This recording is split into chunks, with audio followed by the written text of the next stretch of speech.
మరొకసారి ఉదయకాల సమయంలో మన ప్రియ ప్రభు అయిన యేసుక్రీస్తు నామములో మీ అందరికీ నా యొక్క నిండు వందనాలండి.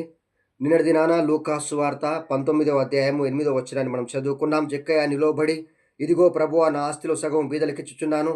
నేను ఎవని యొద్దైనను అన్యాయంగా దేనినైనను తీసుకున్న ఎడల అతనికి 4 వంతులు మరలా చెల్లింతునని ప్రభువుతో చెప్పెను. ఎవరి దగ్గర నేను అన్యాయంగా తీసుకుంటే వారికి 4 వంతులు నేను మరలా చెల్లిస్తాను. అంతేకాకుండా నా ఆస్తిలో బీదలకు సగము పంచిపెడతానని జక్కయ్య ప్రభుతో చెప్పినట్టు మనం చూస్తా ఉన్నాం. కాబట్టి ఇక్కడ యేసుక్రీస్తు ప్రభు ఆ మాటలు విన్న తర్వాత ఏం సెలవిస్తున్నాడు? 9వ వచనాన్ని మనం చదువుకుందాం.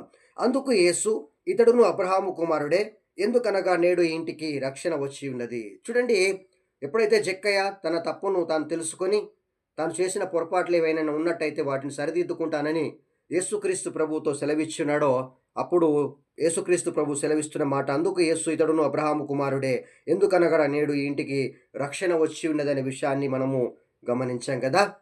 గడిచిన దినాల నుంచి మనము ఆలోచన చేస్తూ ఉన్నాం.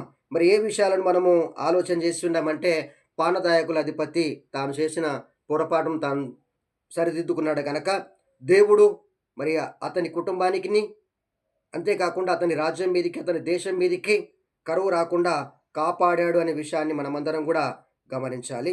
అంతేకాకుండా రాజైన అబీమెలెకు తప్పు చేస్తున్నాడు. అబ్రహాము భార్య అయిన శారాను తీసుకుని తన ఇంట చేర్చుకున్నప్పుడు అక్కడ కూడా దేవుడు ఆ ఇంటిలో ప్రతి గర్భాన్ని మూసివేస్తున్నాడు.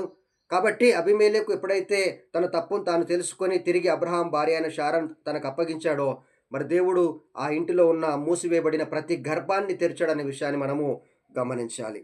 అంతేకాకుండా ఇక్కడ జక్కయ్య కూడా, నేను ఎవరి యుద్ధనైనాను నేను అన్యాయంగా దేన్నైనా తీసుకున్న ఎడల నేను మరలా వారికి 4 వంతులు చెల్లింతునని యేసుక్రీస్తు ప్రభు దగ్గర తన మనసులోని మాటను, తన తప్పిదాన్ని అక్కడ గుర్తు చేసినట్టు మనము చూస్తూ ఉన్నాం. కాబట్టి నీ జీవితంలో, నా జీవితంలో కూడా తెలిసి తెలియక చిన్నదో పెద్దదో ఏదో ఒక పొరపాటు ఏదో ఒక సందర్భంలో మనం చేసి ఉంటాం. కనుక మన తప్పిదాలను మనం జ్ఞాపకం చేసుకొని దేవుని సన్నిధిలో మనం ఒప్పుకున్నట్టయితే, దేవుడు వారి ముగ్గురి పట్ల ఏ రీతిగా ప్రవర్తించాడో మన పట్ల కూడా దేవుడు అదే రీతిగా ప్రవర్తిస్తాడు. చూద్దాం ఒకసారి దేవుడు ఎలాంటి వాడో.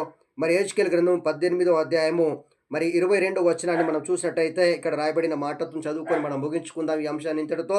అతడు చేసిన అపరాధములు ఒకటియో జ్ఞాపకంలోనికి రాదు, అతని నీతిని బట్టి అతను బ్రతుకును.